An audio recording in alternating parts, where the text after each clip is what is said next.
so today I'm going to be doing a bit of a different video. It's going to be pretty chilled out and chatty, and I'm going to be doing a video all about friendships.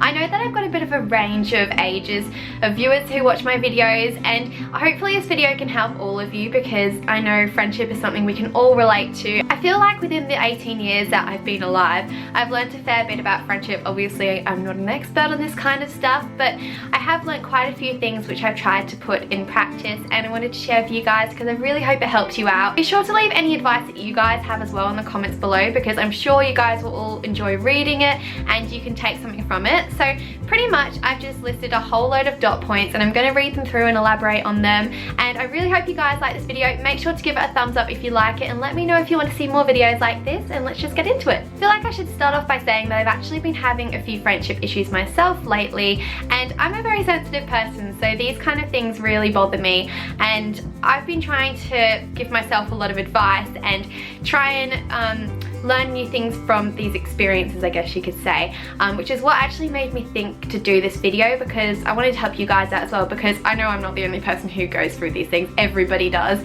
and yeah, thought it could be helpful. First of all, I want to tell you guys that it does get better once school is finished. I'm in my second year out of school now, and it has been so much better in a way because I can actually choose who I want to surround myself with. I'm not forced to be in a classroom full of people who aren't like-minded or just don't get me. Yeah, it's so much better, although I do know when you're at school you do have to make the most of the situation and just embrace it, really. Some of my friends I'm still really good friends with from school, so you will meet some people who will last a lifetime, but just know that it gets better as well, although it doesn't mean that you aren't going to have issues carrying on from that, because believe me, there still are some bumps that you have for friendships. The second point that I want to make is that you don't have to be friends with everybody or best friends with everyone. I know throughout school, especially in primary school, everyone wanted to be best friends with everyone or just have a best friend, and you definitely don't need to have that. You can just have lots of friends for different reasons and stuff. You don't have to have one person that you rely on. Obviously some people do that, and there's nothing wrong with that, but don't feel like you need to have that.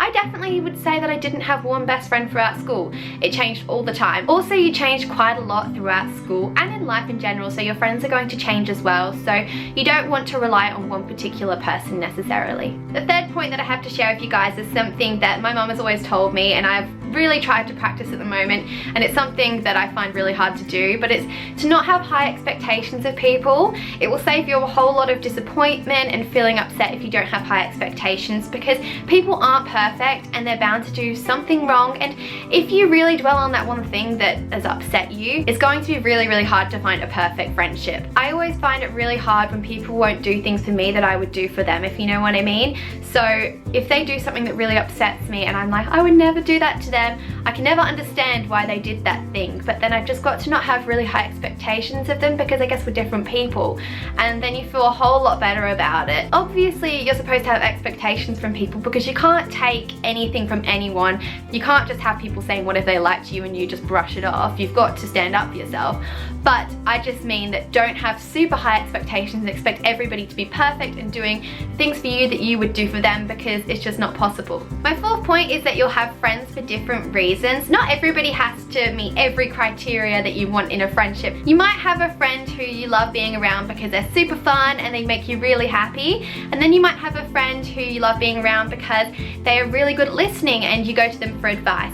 And there's some people who have all of these traits, and that's amazing, but don't be disheartened if someone doesn't have all of these traits, they only have one of them, because you should just embrace that one trait that they have and love that about them. Point number 5 is another one that I need to take on board, and that's to not take everything personally. Sometimes people say things and they don't mean it to come across the way that they've said it, or they don't think that you'll get upset by it, but then you do take it really personally. And being a sensitive person like I am, if someone says something a little bit off, I always overthink it and then think, did they mean that in this way or that way? And sometimes if you just straight up ask them what they meant by that, they'll explain it, and then you'll have a lot of peace of mind and a lot less worry, and it gets everything off of your chest. It's so easy to misunderstand what someone said, so I think definitely just ask them. Don't jump to conclusions. That's something that I do a lot as well. So just ask them, then you won't take things so personally. Point number 6 6 is to be comfortable in your own skin. I think it is so important because at the end of the day, you only have yourself and you need to find other things that make you happy other than being surrounded by other people. I know, for example, I'm sure my little sister won't mind me saying this, but Lily grew up being a very extroverted little girl and she loved having her friends around her. It was her favourite thing. She still loves it now. But as she's got older, she's learned to find other things that make her happy so she doesn't have to rely on friends, because what if you don't have a friend there? You need something else to make you happy. I think that's really important. Or if you're let down by a friendship or something, then you know that you've got your hobby or your job or I don't know, or your sport that will make you happy. Also, I think if you are happy doing your own thing, you're not going to be searching for friends to make you happy for the sake of it, who might actually not be genuine friends. They might be just friends for the sake of it. Point number 7 is you can reach out to people first. Don't always wait for people to come to you. I know that sometimes people can get really like, oh, but she hasn't messaged me yet and I haven't seen her in ages. Is something wrong? Most likely they're just really busy or it's hasn't crossed their mind.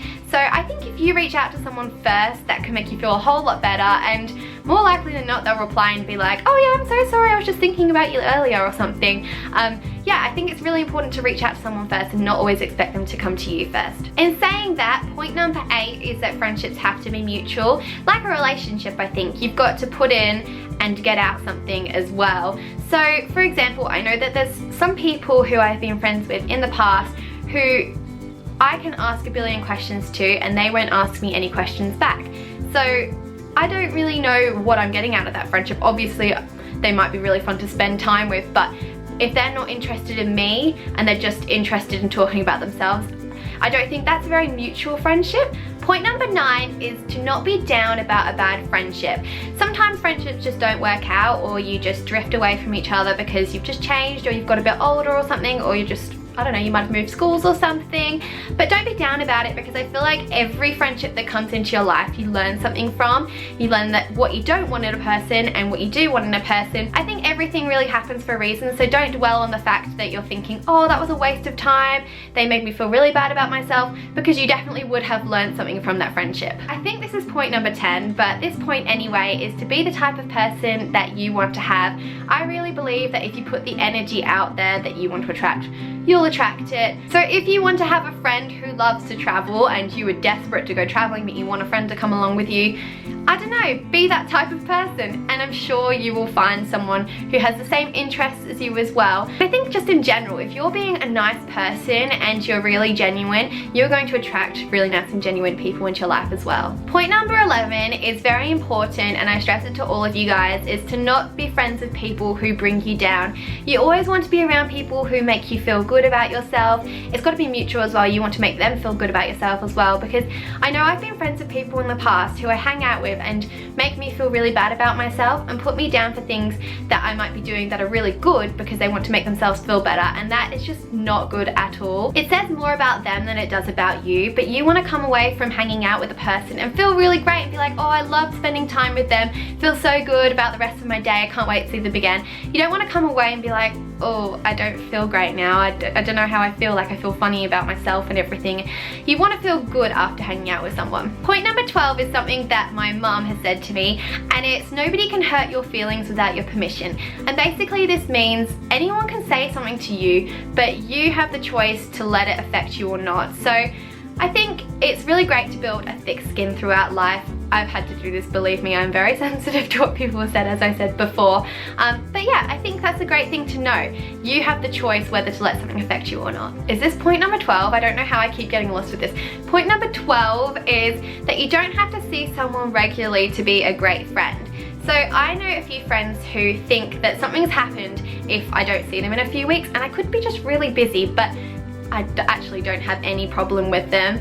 But I really think that if you are true friends, you can pick up where you left off. For example, me and my cousins have grown up very, very close, almost like really close friends really, especially since we're close in age as well, and I won't see them for 2 years sometimes, and sometimes it can be really hard for us to communicate as well because we're both really busy with our lives, and also there's a time difference. But I can assure you that every time we meet up, we pick up from where we've left off, and They're always there for me if I need them. So I think as long as your friend is always there for you when you need them, don't stress about it because it's probably nothing personal. My last point is to not compromise your values or beliefs for someone else. Don't let someone pressure you into thinking a certain way or force you to believe something different just to please them. Make sure you stay true to yourself because you don't need to be around people who try and change you. They should accept you for who you are and embrace you. So that is everything that I wanted to talk about today. I really hope you guys liked this video. I really enjoyed it, and I've never done a video like this ever on my channel. And I was really quite nervous about it as well because I don't know, I didn't know if I'd be good at this type of video, but I really hope it helped you guys. Let me know if there's any other topics that you'd like me to talk about, or if you guys have any points that you can leave down below. I know some of you guys might not agree on some of the things I said, I'm not sure, but I meant it with the best intentions, I promise. But please give this video a thumbs up if you liked it, and subscribe to my channel, and I'll see you guys in my next video. Bye!